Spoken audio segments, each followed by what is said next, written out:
Deuces Wild motherfuckers! Well, hello there on a very nice Tuesday night, Mr. Byrnes.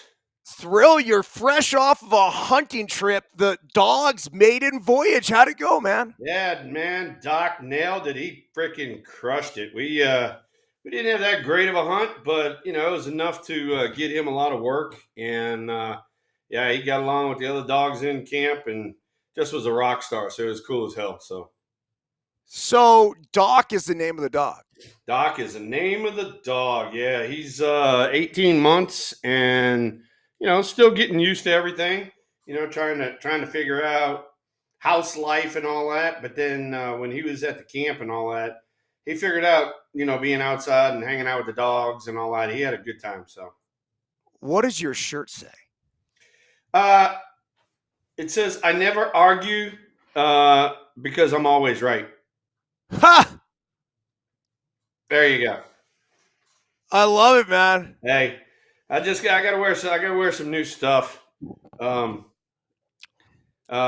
Big Mike sent me a shirt, but it's on the back, so I gotta figure out a way. I'm gonna have to just hold it up. We'll do that next week or whenever. But Big Mike sent me a shirt, and it says, "If you're gender confused, try to milk a bull." Oh, it's so good. Big Mike has a solid one. Don't think I ain't wearing that one around town, by the way. Is that the same guy that was creating the T-shirts?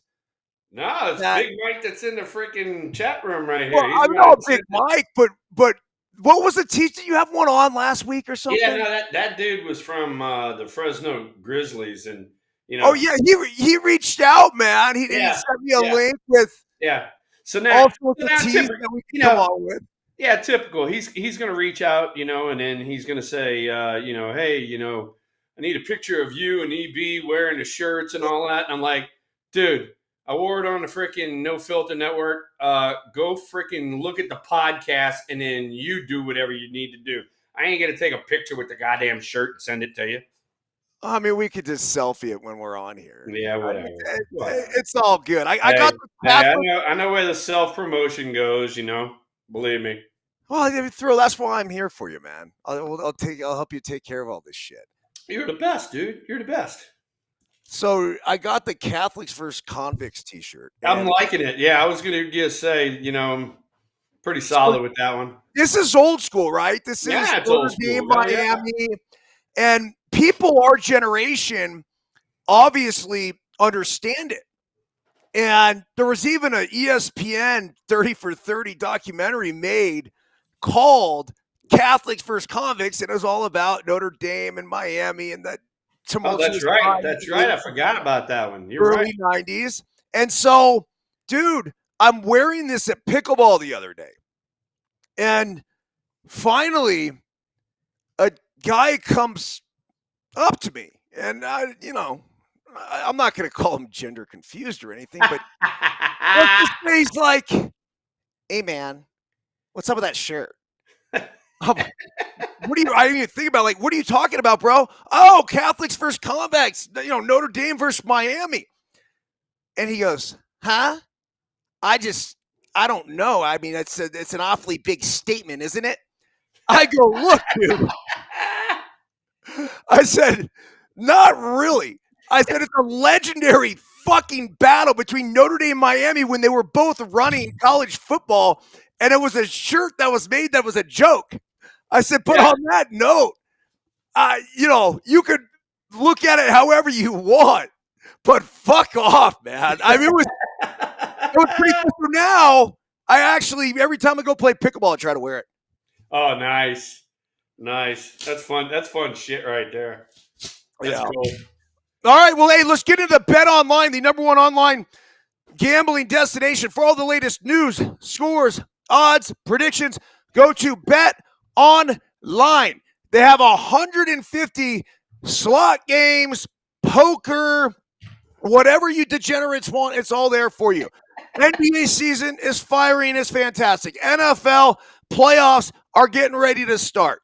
You got college football playoffs ready to go. Whatever you want.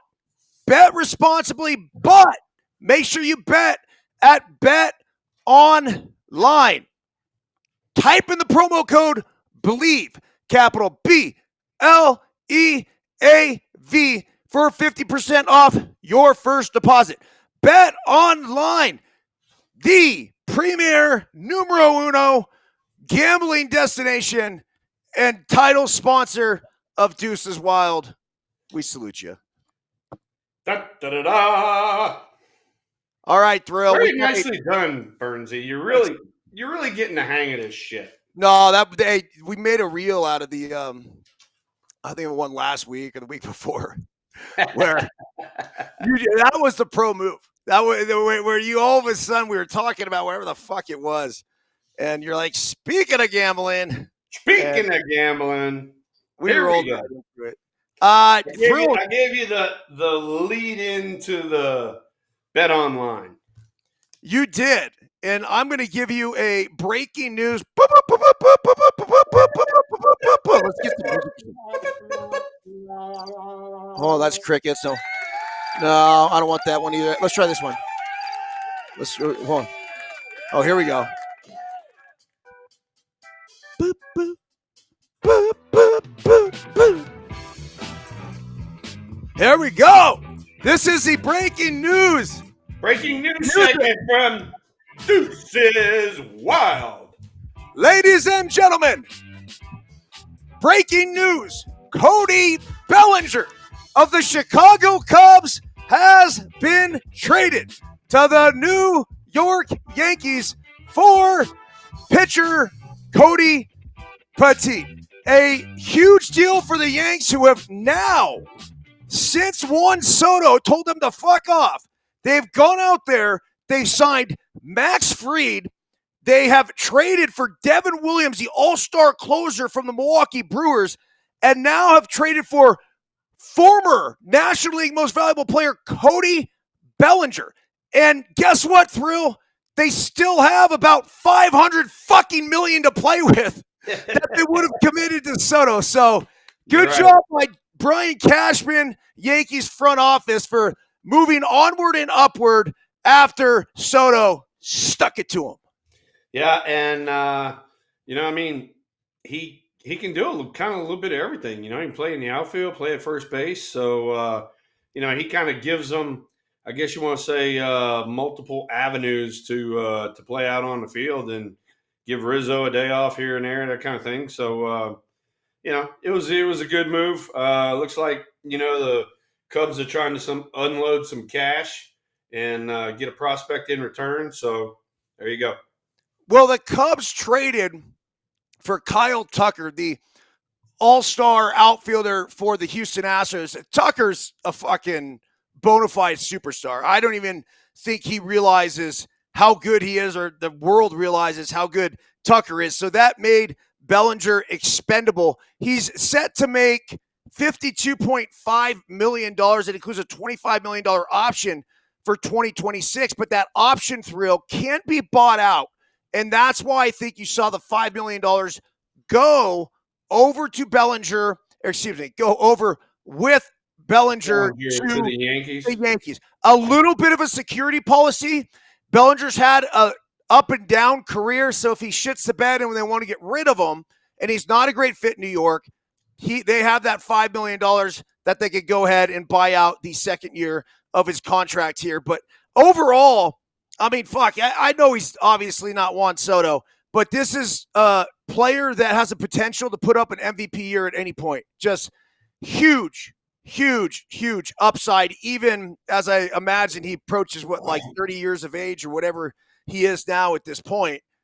Really solid player. He's been fun to watch. Yeah, no, and I mean, he came onto the scene, bat out of hell, rookie of the year, all that sort of stuff, and then ran through a little slump of Hoya there for a few years, and now he came back. He bounced back with the Cubs. Had a great year 2 years ago. Last year was pretty solid, and if he turns it on in New York like he did in LA, the Yankees got a deal.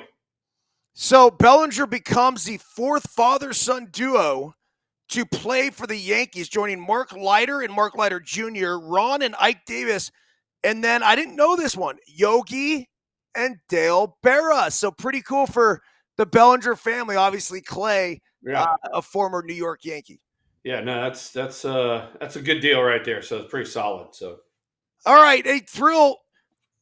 Bellinger, it's a friend of the program, man. I don't know if I've told you this, but no, you hadn't told me that. Yeah, when he was 11 years old, him and his Chandler Little League baseball team came over to my house in Arizona, and I held a barbecue for them, and Bellinger was doing backflips off the rocks into the pool.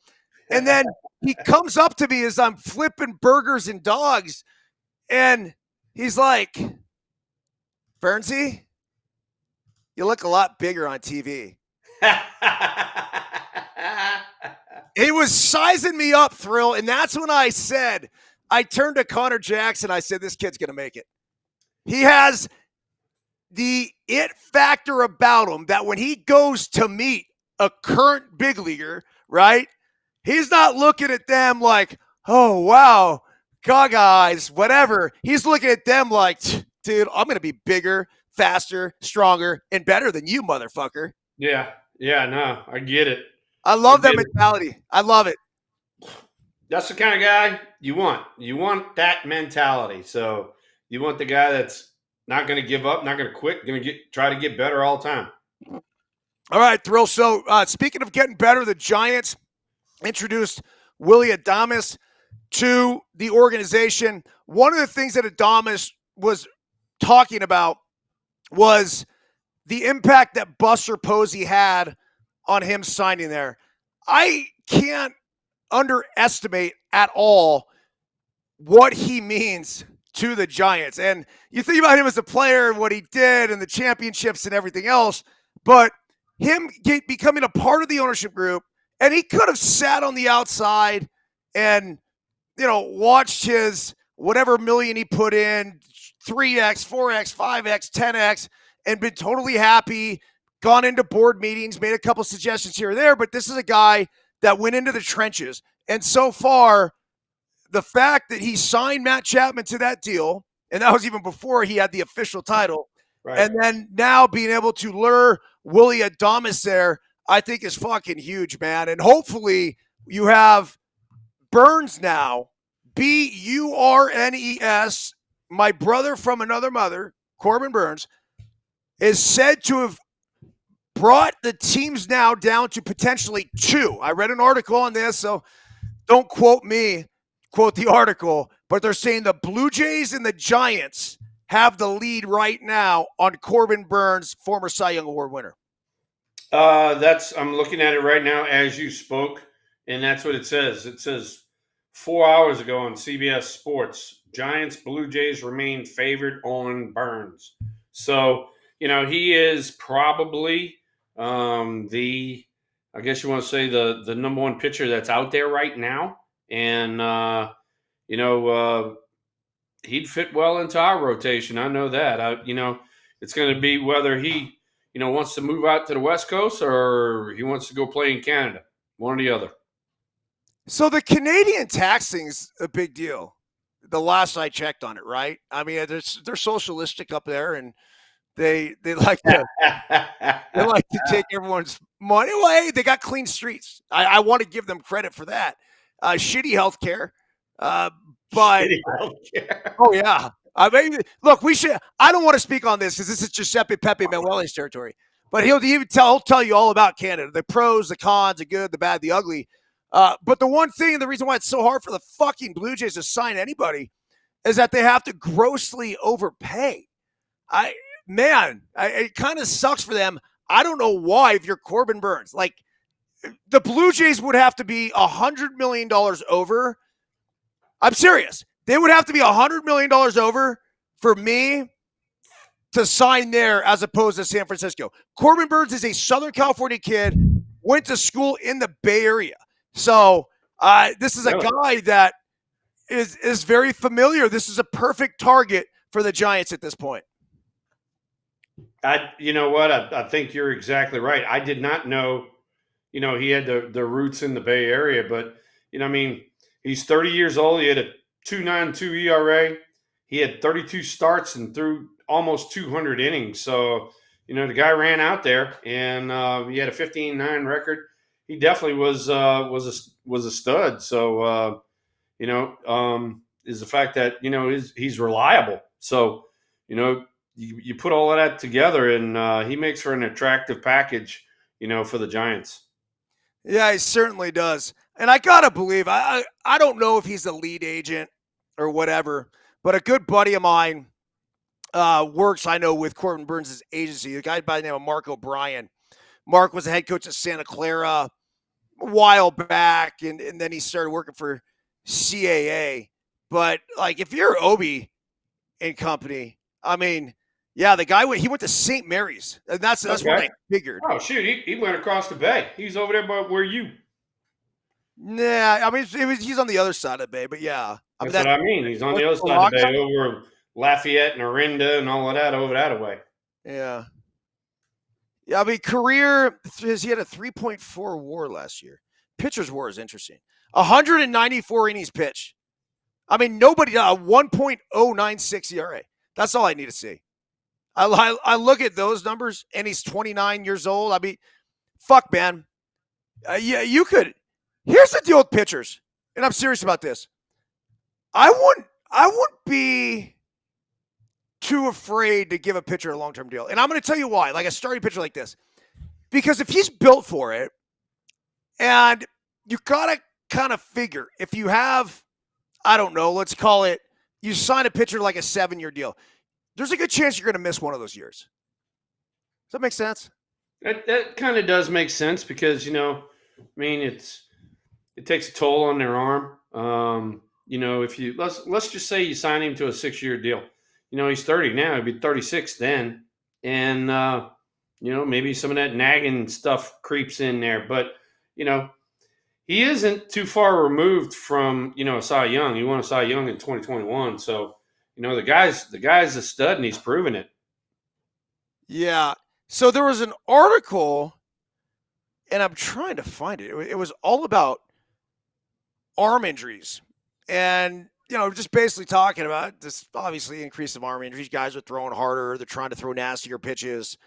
And, the thing with that is it's not necessarily a matter of if, it's a matter of when. Like, it's crazy how this fucking's going right now. It's just the body's not built to throw that hard. And, these guys, damn, man. I mean, it's a lot of strain, but I think if you're a team right now and you have a guy that's able to, post up and give you those innings, how valuable is that? I mean, that's why I think starters are, you're kind of obviously a little old school. Like, there's huge fucking value on somebody that's going to eat that many innings. They're going to work more. Without a shadow of a doubt, it's huge what happens, if you chew up those innings. And here's another thing too. I mean, because he's got the repertoire, but one of the things that I was just pulling it up on Wikipedia right now, I pulled up 2021, and he set the MLB record for most strikeouts to begin in a season without issuing a walk. He had 58 punch-outs before he gave up his first walk. No way. So, not only is the guy a stud, not only is he reliable, not only has he been, a Cy Young winner, but the dude is around the plate and challenges people. So, what else can you ask for a starting pitcher? I've never even heard of that. Somebody doing 58 strikeouts without giving up one walk? Yep. That's fucking nuts, dude. Yeah. No, it's unbelievable.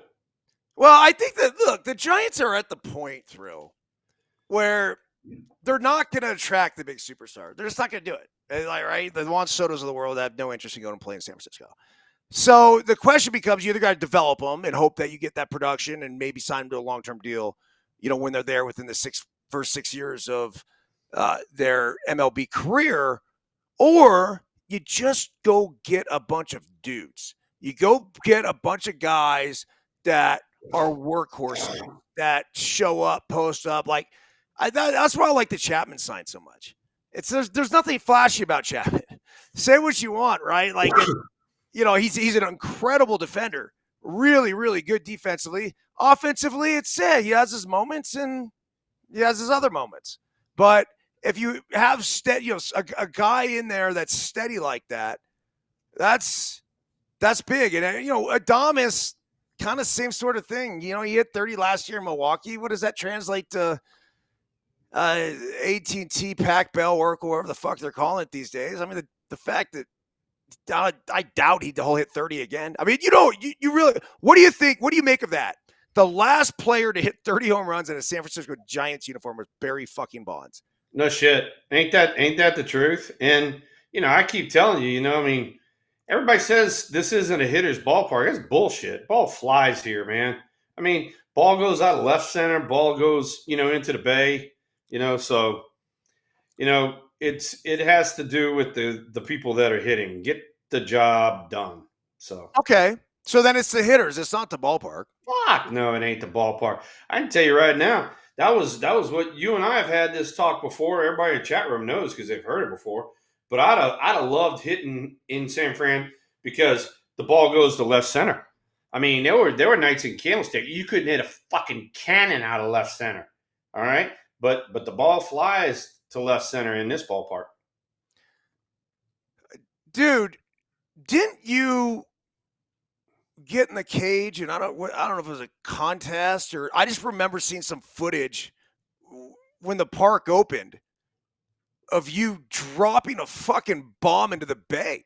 Yeah. Believe it or not, we had an alumni game. I want to say it's like, I don't know, 04, 05, somewhere around there. Might have been a little bit later. I don't know. Sean Dunson was there. Gaylord Perry pitched an inning. But yeah, during batting practice, Chris Spire, my ex-teammate, who was one of the coaches with the Reds, he was throwing batting practice, and he said, "Where you want it? Where you want it?" And I kind of told him where to put it, and I actually whacked two of them out there in the water. So hit one fair, one foul. So Thrill, I was at the game when Chris Spire hit for the cycle. Oh man, that was a hell of a game. And Ernie Riles hit the 10,000th home run. He sure did. That was the same game. Same game. And Chris Spire even told me before that game, he said he's going to, because we were taking batting practice in that wind. You remember I told you the wind kind of howled out towards right center sometimes? Wind was blowing out to right center. And Chris even told me, he says, I'm going out of right center today. And wacko, he hit one out of right center. He was fucking tiny. Nah, he was pretty, he wasn't no small guy. I mean, he's 5'10" and kind of jacked, I mean, he wasn't a small guy. Okay. My wife's coming in here. What can I do for you, honey? You've already pulled me off of, why do you have this? Hey, no, I don't want, now the internet's working and she's coming with some Starlink internet. Hey, shit. She's been in the chat room on Starlink, and I hadn't got to it yet. Oh shit, no. We finally got the internet back and working and firing on all cylinders, and now you have this? Just in case? Well, thank you, Elon Musk. Because Will and BFE. Yeah. You know what? Let's send this to Will. We got to send this to Will. Get him, Tara. Get him. What is this? Is this like a satellite that goes up in the air? It's a receiver that connects all the satellites in the air. Okay. And if one goes down, it hops right over to the next. I don't know if you can hear, but you're gonna love it more than the Cybertruck. Yeah. You are gonna love it more than the Cybertruck. I got to tell you that. Give me your thoughts on the Cybertruck, Thrill. God, blows. Yeah, fucking dude. You like my wife. She drives an F-350 and she like sticks her nose up in the Cybertruck. That's right. And I'm like, dude, I don't need to hear this shit. Yeah, the F-350 costs more than the fucking Cybertruck. That's what you want. You want to just be somebody special out there where everybody looks and goes, "Oh, who's that driving?" Yeah, I mean, I got a gold Cybertruck. Uh-huh. Or I rented it. I haven't committed. I love the Cybertruck. I love it. It's one of my favorite cars I've ever driven. Might be my favorite. There you go. Hey, so we kind of got off topic a little bit, As we do. but one of the reasons why you and I kind of got some following of Corbin Burnes, because he played for the Orioles. Needless to say, one of our teams that we played for, and it just so happens right before we came on the show, I opened a piece of mail, and it is a Christmas card from the Baltimore Orioles. Da, da, da, da. So, Wow. So anyway, so Okay, well, hold on a second. What the fuck, man? Where's my Christmas card from the no O's? kidding. Where's Eric Byrnes' Christmas card, Bill? Jesus, he throws your shit out there. Let's go. Come on, Orioles. Let's go. Do your thing. Hey, Bill. I mean, this sits right here. Free advertisement for the O's. There you go. Every single Tuesday, going out to millions and millions of fucking people, and I can't get a gosh damn Christmas card. What the shit, Yeah, I think you had to hit over 200 in order to get a Christmas card there. Oh my If you're god! below the Mendoza line, it doesn't warrant any Oh my holiday god! greetings. Hey, I started out great. I hit my first 11 games. Oh, look at you go! I did. Yeah. you. I mean, and then, Nice. the cool thing was, Thrill, is that I got there and Lee Mazzilli had been real instrumental, who was our manager, in trading for me. And I got there and I show up, and it's like 8 a.m. I was on a red-eye flight, and walk into Lee's office. He's got a stack of pancakes. He's smoking a fucking cigarette, and big cup of coffee. And he's like, "Hey, Burnesy, man, hey, sit down." So I sit down. I just want to tell you, I got 3 rules: you show up on time, you play hard, and you steal every fucking time you get on base. I go, dude. I said, I could do all 3 of those. He's like, all right, you're my starting left fielder. So I go out there, and I think it was my second at bat. I hit a fucking double, and I'm on second base. And I remember rule number 3: steal every fucking time you get on base. And Jose Contreras is on the mound, and I got happy feet over here, and here's Jose Contreras. Shoot. Picks my ass off right away. No. Oh yeah, I was all downhill from there, man. And then Mazzilli probably called you in and goes, "Hey, Burnes, you're already in score position.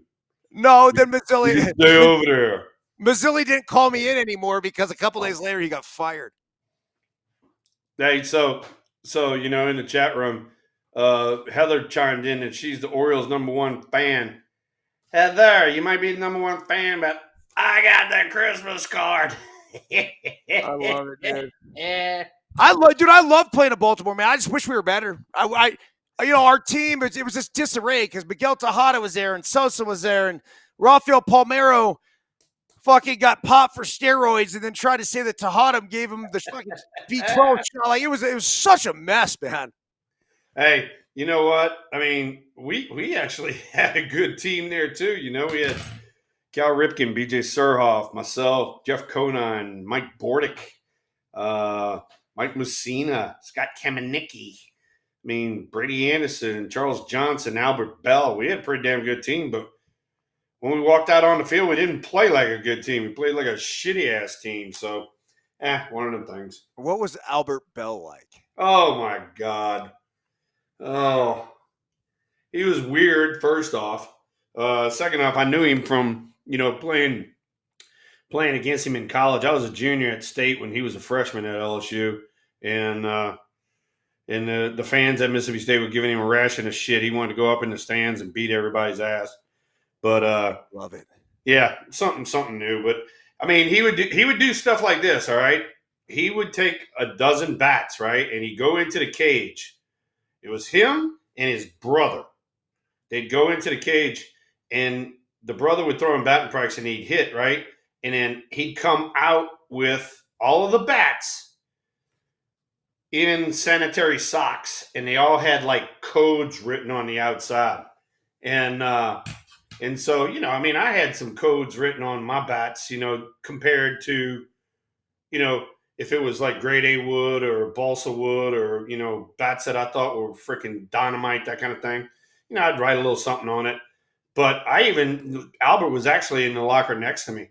And, being both of us from Louisiana, I walked up to him one day and I go, Albert, I said, dude, what are all the codes, you got on your bats and all that sort of stuff?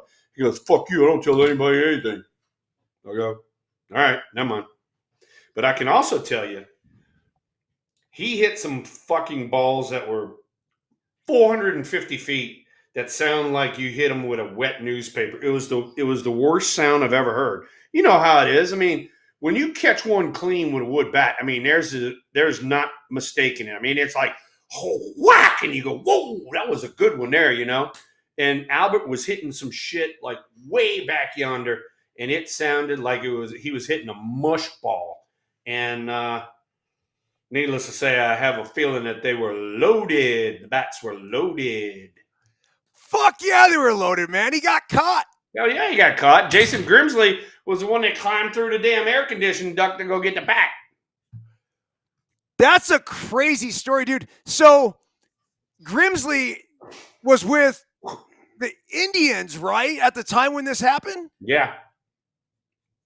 Yeah, they were in Chicago. Yeah. And it was Ozzie, wasn't it Ozzie Guillen that was the manager that, because he played with him and he knew he was cheating and he told him to check the bat? Wasn't it him? I'm not sure about that, but I know that they told him to check the bat. They got the bat. The bat went into the umpire's room, and then the bat mysteriously disappeared from the umpire's room. And they ended up mysteriously. Jason Grimsley being the ultimate fucking teammate. I mean, what a dude. I mean, that's the guy I want to go to war with. I played with Grimsley. Honestly, dude, I would go out to dinner with Jason Grimsley. Actually, a really smart guy. He's got it. And here's something else interesting about Grimsley. Because we have the same financial guy. Grimsley is doing really, really well. He's made a few investments, apparently, that's fucking killed it. Nice. So I know, exactly. Like, I'm stoked for him because that's what a team player deserves. And as fucked up as it was, and yeah, you probably should be going to try to get your teammates fat out of the umpire's room, especially a pitcher. The fact that a pitcher did that, because I think a lot of pitchers' thrill would have been like, dude, fuck him. Yeah, right? No shit. Yeah. Hey, and guess what? Grimsley was a teammate over there in Texas with me, and I flat out asked him. He goes, "Oh, hell yeah." I climbed through the shit, and he said, I got back up and claimed. He said, and on top of that, he said, guess what else? I go, what? He goes, I locked the fucking umpire's room so they couldn't get in there. I wasn't going to get caught while I was in there. So he locked it from the inside so the fucking umpires couldn't get back in there.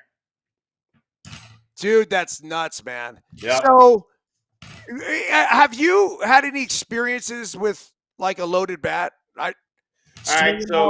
So Josh knows this because we talked about it, but Chili Davis had one. And he's like, here, use it, and it just so happened that it was one of those, bad days at the stick. I mean, it was bad.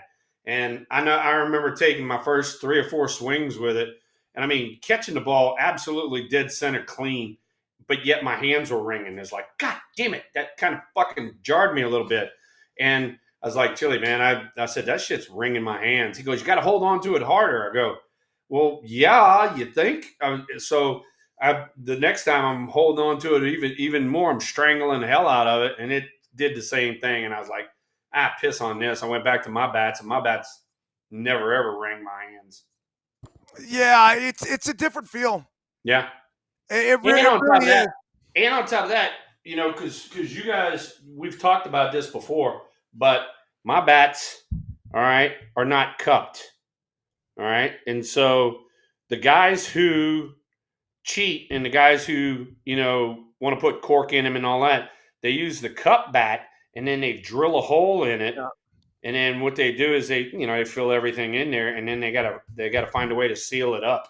And so, if you don't catch it, absolutely square. If you catch it towards the end out here, that cup will come shooting out and all that crap will come shooting out. That's what happened to Sammy Sosa in Chicago. Yeah, Linda says, what's the advantage of having a corked bat? And she's asking if it makes it lighter.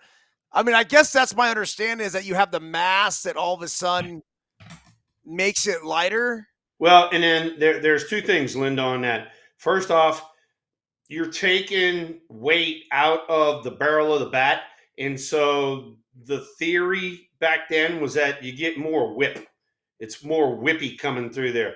But then here's my argument with that. And this is what I had an argument with a lot of people about it.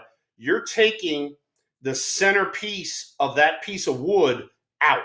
And that is the hardest piece of that piece of wood is the centerpiece. Yeah. And you're taking that out. So structurally, you're making the bat not as sound as it was when it was one continuous piece of wood. Yeah, I agree. Does that make sense to you? Yeah. I had one chance to actually swing one. And I was in a home run contest in the Dominican. And literally, like, one guy is passing the bat to the next guy. So everyone was using the same bat. And I went up there and I just got my normal, M110 or MMO, whatever I was swinging at the time. Yeah. And I'm going to hit. And Izzy Alcantara, who's the same guy that, remember, he fucking back kicked the catcher? Yeah. And then charged him out? Yeah.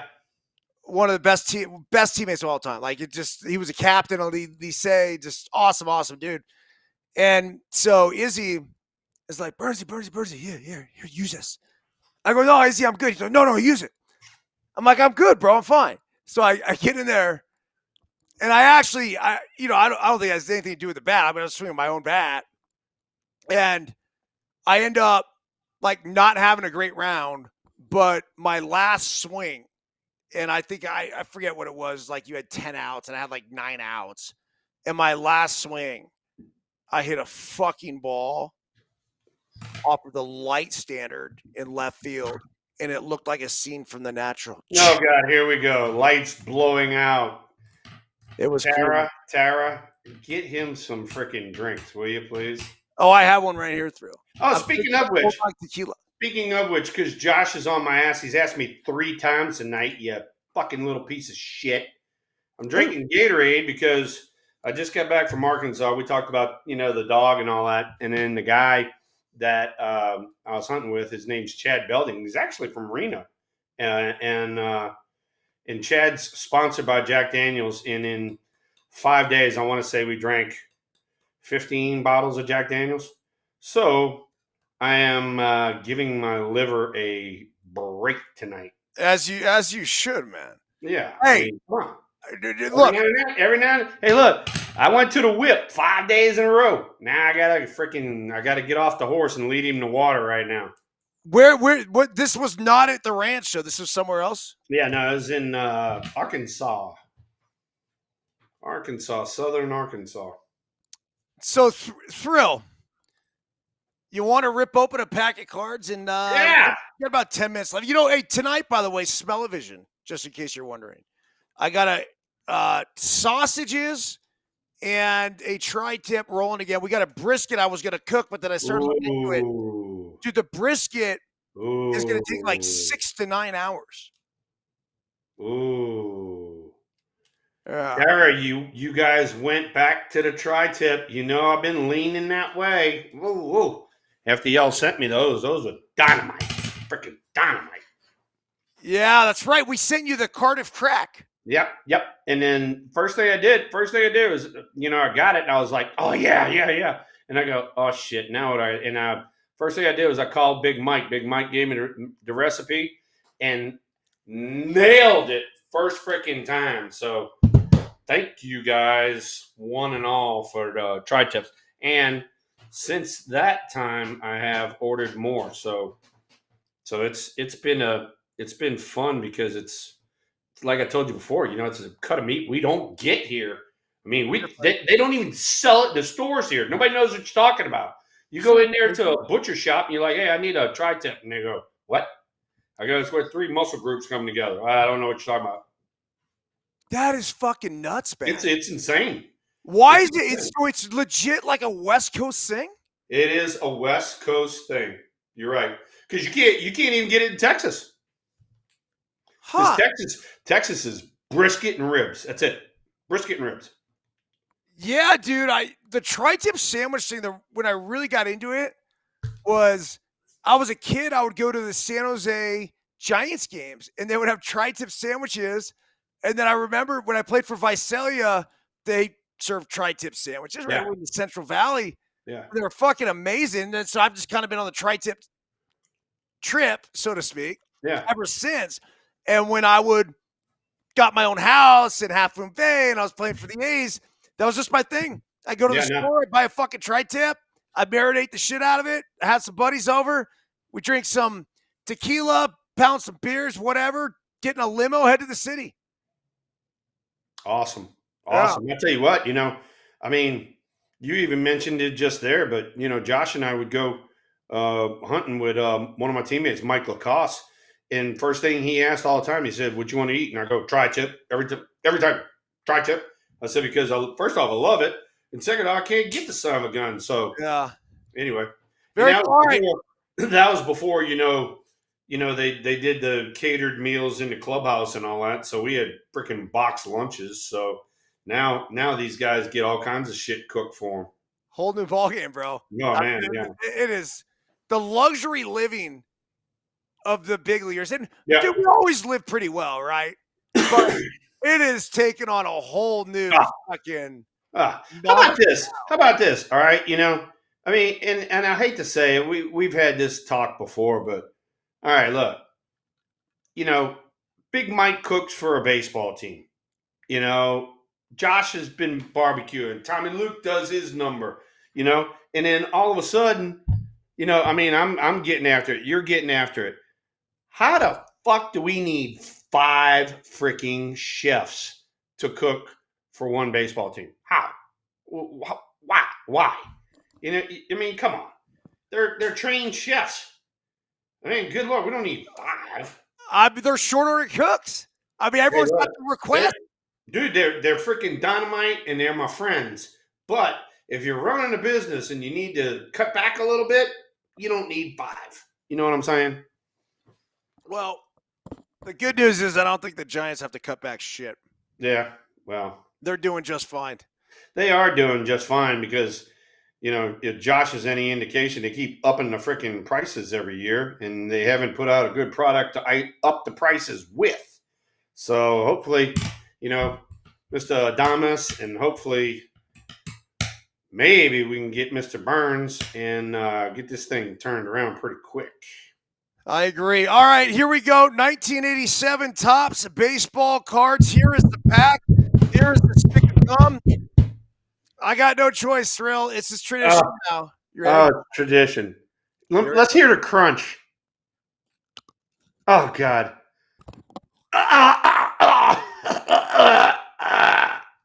Oh, I'm actually getting used to the taste. I fucking You getting used to the taste of chalk?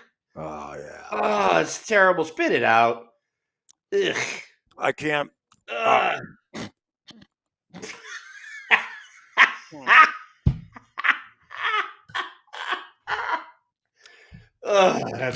That is so gross. Bro. It is so gross. What kind of preservatives? Even back in the day when you got the gum, nobody ate the gum, but except for you. Well, the funny thing is the gum's gonna outlive all of us unless I do that to it. But like, what kind of preservatives do they fucking put in this thing, man? That 40 years later, it tastes the exact same fucking way. No, it's the same thing. You're right, though. It's the same thing. Nobody ate it back then. 40 years later, the gum tastes the exact fucking same. They're like, I don't. Wow. It reminds you the gum now. The taste is nostalgic to me. I put that in my mouth and I think about my childhood, and I'm 12 years old and I'm going to Papa's sports card on the El Camino, and everyone from the Bay, they know what I'm talking about. And then I'm hopping in with the Krefitzes to go up to the Giants game, sit in section 22 and watch Thrill. Hey, and Tara says your tooth already hurts anyway. So what are you doing munching on that damn thing if you got a bad tooth? No, we had a debate about this, so I had a All feeling. right. All right, And let's go. Let's go. Hit the cards. Hit the all right, cards, you gum chewing bitch. Let's go. all right. This is a good one. Okay, let's see. I got a few. Damn, this is a nice pack here. Okay, here we go.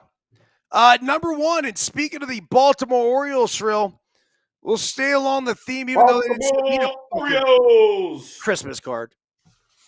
Here you go, Heather. Mike Boddicker. Oh, there's a good one. Mike Boddicker, right-handed pitcher, starter for the Baltimore Orioles, and actually racked up some pretty damn good numbers. I mean, he was a stud there for a little while. Led the league Yeah, there you go. ERA in 1984. There you Holy go. shit, man. 20-game winner. 2.79 ERA. Mike Boddicker. Who knew? Solid pitcher. Had a good arsenal. Came with 4 or 5 different pitches. Really good guy. Okay, the next one, I got to imagine you and this guy have had some interactions or a few adult beverages. John Kruk. Oh my God, Crucky. Well, I mean, needless to say, everybody, gets his act, from TV and commentating for the Phillies and all that. But he was a hoot, not only from the Phillies standpoint, but also from the Padres. First baseman, 300 hitter. He and I laughed and giggled, cut up at first base all the time. When you could get him to get serious, he didn't try to give out too much information, but he knew what the hell was coming, just like the rest of us. Oh, fuck yeah, man. He was certainly a student of the game. Always really good to me, especially, not only when I played, but when I got into the broadcast scene. Every time I ran into him, just a mentor in many different ways. This guy grew up in Pacifica. I cannot say he was a mentor of mine, but I can tell you he's got one of the fucking greatest bigotes. Upper lip lettuce, raccoon, upper lip. I mean, we could go on and on with the mustache and nicknames, but this Furry Murray right here, on the face of Keith Hernandez. Oh wow! Is fan-fucking-tastic, dude. Wow. He has moved on from whatever you calling it, the Furry Murray, whatever it is. He has moved on to be the spokesperson for Grecian Formula. So, what? Grecian Formula. He gets the freaking gray out of his hair, making him look all nice and sexy. So, what can I say about Keith? I mean, dude, freaking, he was the first guy that kind of brought the athleticism to the first base position. Up until that point, they had put a lot of ex-outfielders over there and, big dudes that hit, and they just said, I'll make him a first baseman type of thing. And Keith was the first kind of athletic first baseman. He's Gold Glover. He 10-time Gold Glover. How yeah, about 10-time Gold Glover, MVP. Part of the amazing Mets. World Series champion, the whole works. And, he played for the Mets. He played for the Cardinals. But, just a great first baseman, solid hitter. He and I talked a lot about hitting. I mean, a lot about hitting, especially moving around in the batter's box. He was one of the best ever at that. And I learned a lot from him. Good guy. Good guy. I liked Keith. Plus, like you said, Bay Area guy. And, but yet at the same time, playing for probably his, hometown team, he and I had a kind of a special bond. Yeah, he had, he was a 300 hitter. Oh, yeah. Not a lot of pop. Yeah. He's not a lot of home runs. But he drove in a lot of clutch runs because he was in the middle of the lineup. Yeah, he was like a 80, 90, 100 RBI guy Yep, for. yep. Every year you count on him. And then, like Linda said too, he's known for being on Seinfeld. Yeah. Yeah. Thrill, I got one here. I'm actually fascinated with this guy a little bit. Okay. I really liked him. I liked him when he played for the Twins, and I certainly liked him when he played for the Gigantes. Ladies and gentlemen, Dan Gladden. Oh my God. Oh my God. Speaking of dirt squirrels and all that, and I know you liked him because of that reason. Dan Gladden. Let's see. His name in the clubhouse, believe it or not, was Dick Nose. Ha! Because he would just stick his nose in the middle of everything. Come on. Oh yeah. But our center fielder, our leadoff hitter, I mean, gutsy, keen to play every day, gave you everything he had, threw together a good at bat, set up the middle of the lineup. He was a true professional, and I enjoyed playing with him. I saw him, I think it was when I was playing.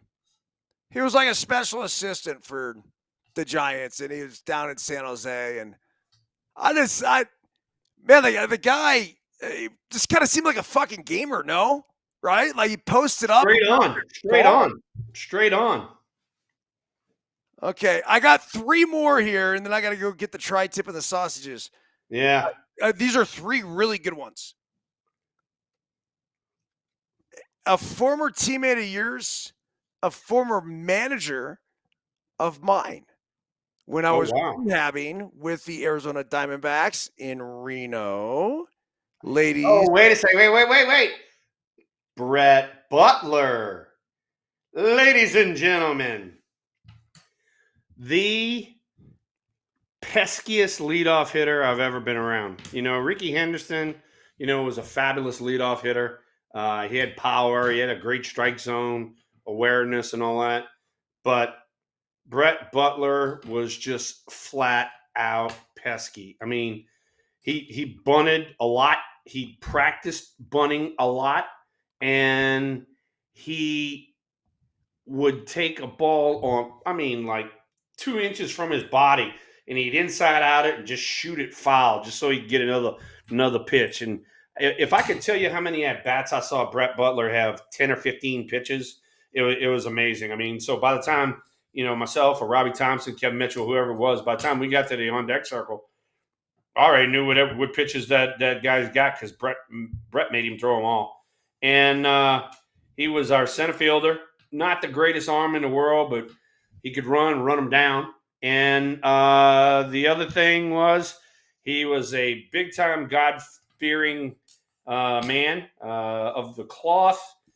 And he would say frick or hot diggity dog every time.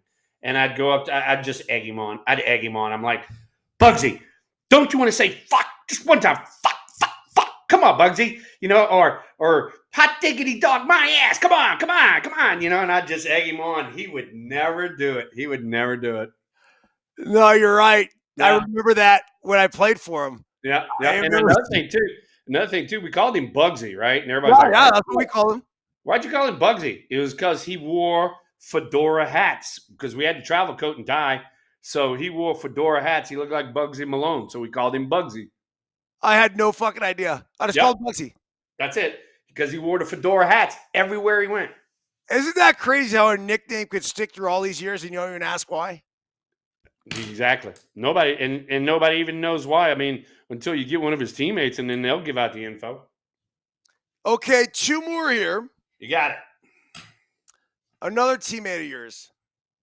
And wow, this was a pretty damn good pack. I know. I got all these teammates in here. Wild pack here. Former hitting coach of mine. And I feel like we've pulled 10 of these before. Ladies and gentlemen, Mike Aldretti.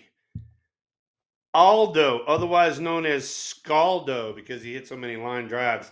From the South Bay. He and his brother Rich, and still live in the Bay Area. long time. You know, he was with the Giants, and he went and played for Montreal a little bit. He played with the A's, and then he became a coach and kind of been coaching a little bit everywhere. He was on Bob Melvin's staff for a while, and now I think he's still over there in Oakland, right?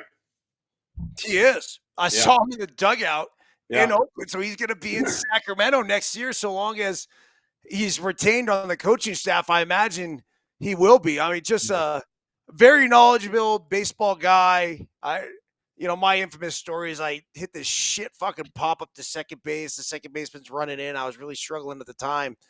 And he comes in. It's like I couldn't have hit a ball worse. Seriously, it's almost like it's the one time I'd say, man, I would have rather struck out than hit this fucking ball. And I come back in the dugout, and Aldo looks at me and goes, well, Burnesy, don't worry about it, man. The ball's not carrying to right today. And that's exactly what I did. I just fucking laughed. And ironically, that right there broke me out of my slump.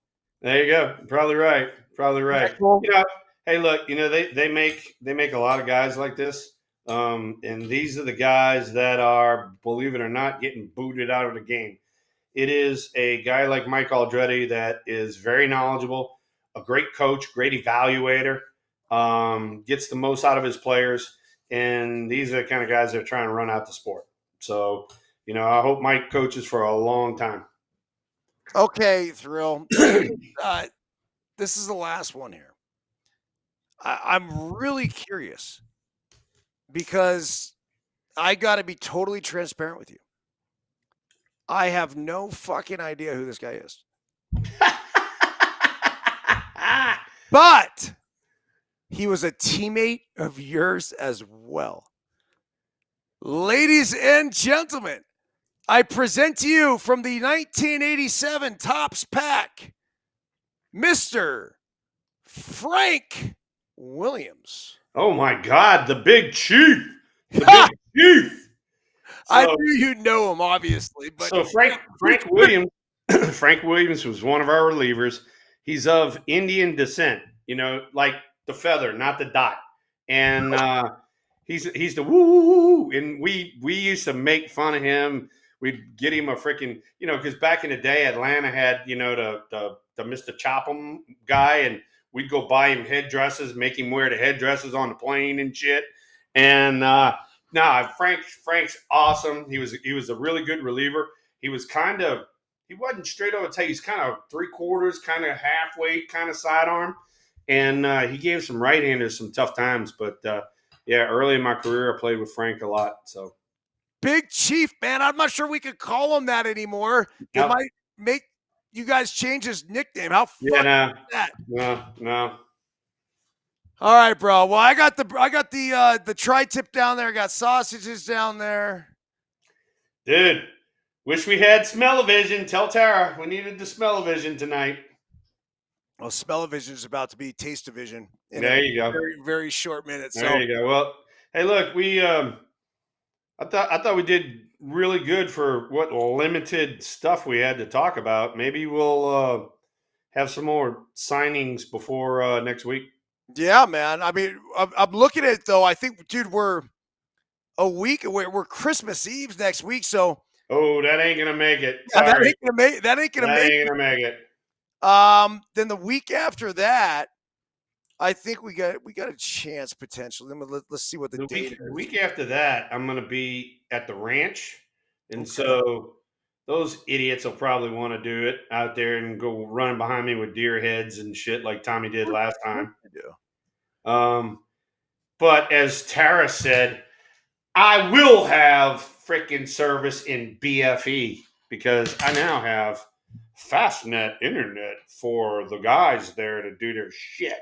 I love it, man. Yeah, you know what's funny? The week after that is actually New Year's Eve. So it'd be no-go the next 2 Tuesdays. If you want to do, we could do, we'll talk. We'll keep everyone updated. If nothing else, we're back on January 7th. Sounds like a plan. That sounds like a plan. Yeah, let's take the next couple weeks off, man. Yeah, hey, look, you guys have a great Christmas. Enjoy yourselves. Everybody in the chat room, awesome New Year as well. And in 2 weeks, we will come back at ya. Thrill, this has been a holy shit. I mean, I just got the chills. This is our last show of the year, man. Yeah, no. Next time we'll talk, it'll be 2025. Holy shit. Oh, Lord, oh, Lord, oh, Lord.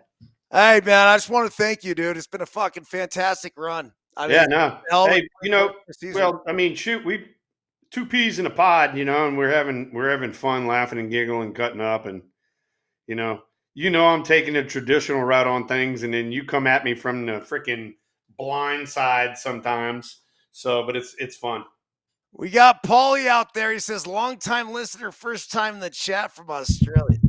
Ah, geez, Paulie, you're gonna have to come on more often, brother. You've been missing out. They've been chatting for the last 2 hours. Fuck yeah, Paulie. Appreciate you. All the Deuces Wild regulars, right? Like the same freaking 20 in the chat, always firing away. Just want to say Merry Christmas. Happy New Year. You guys have, certainly been with us from the beginning. I love how the fact that, like, once we get one in, they stay and they come back. It keeps us motivated and going. If you're listening on Apple, you're listening on Spotify, I realize, trust me, that doesn't go lost. There's thousands of people thrilled that listen to this. And then obviously on social media, we reach, into the millions. But I couldn't. I talked to this guy, Mike Yam, today from Pac-12 Network. He's with NFL Network now. I used to work with him at Pac-12. And he was asking me all about the show and No Filter and everything. I'm like, bro, I can't tell you, like, this is my dream job. This is fucking what I want to do. And to be able to come up here, I was thinking about it tonight. I come up here, I pour myself a tequila, fire on, I grab a pack of 1987 tops, and I come on here and we talk ball, and that's it. So it's fun. It's fun, and and as you well know, I mean, because you did it just like I did, but you always take some time off. You regroup. You get to Thanksgiving and Christmas, and you spend some time with everybody, and then all of a sudden January 1 hits, and the first thing that goes through your brain is, spring training is right around the corner. I better flip that switch. And, we're going to be coming back at y'all January 7th. And all of a sudden you start looking up, and spring training ain't going to be but maybe 5 weeks later, I guess, because it's mid-February they reporting now. So, it'll start lighting up the chat room a little bit. It'll start lighting up the news because we're going to have free agents that are going to sign, and et cetera, et cetera. Thrill, you're right. I can't wait to come back. January 7th, Deuces Wild 2025. Battleboard Mike. Hey, man, I will leave you with this specifically. Merry Christmas, you filthy fucking animal. Santa Claus, baby. Santa Claus. Oh, all right, Thrill. I got to go get the meat off the grill, dude. Hey. Merry Christmas. Happy New Year. Love you guys. Send my love to the family. Got it. Right back at you. Right back at you. Y'all have a great one, and we'll be chatting.